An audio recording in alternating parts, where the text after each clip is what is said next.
Over the years, I've taken a lot of heat from Christians in business when they say, the title of your book, I don't like that. Our unfair advantage? I don't like that word unfair. Why did you call it our unfair advantage?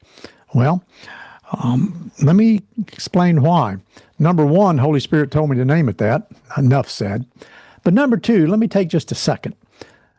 And let's look at this word unfair. Why is the power of Holy Spirit our unfair advantage? When you define the word unfair, it can be defined a couple of different ways. Generically, it's defined as not in accordance to rules or standards. Unfair, not in accordance to rules or standards. There's two different ways you can look at that. The first is the worldly way. This is in dictionaries. You can look this up in a dictionary yourself. The worldly way to define unfair indeed means illegal, dishonorable, shameful. And when you look at our unfair advantage from a first heaven, earthly, flesh way, it sounds, ugh, what a title.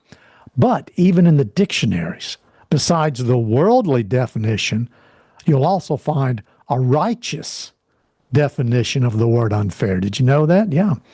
The righteous description of the word unfair means above the norms or standards of business. That's actually in the dictionary. Above the norms or standards of business. That's another way to describe unfair.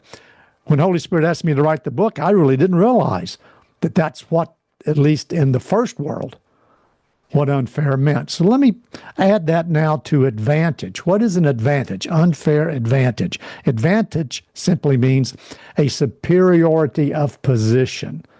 A superiority of position. So when you put together our unfair advantage, here's the way you can define it.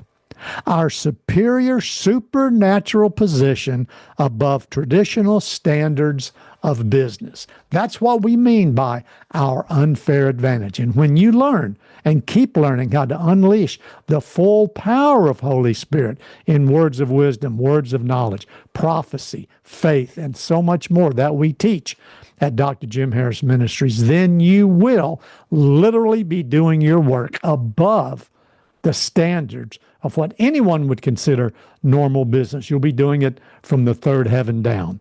Your kingdom come, your will be done. I hope that helps a little bit on unfair, if that's bugged any of you.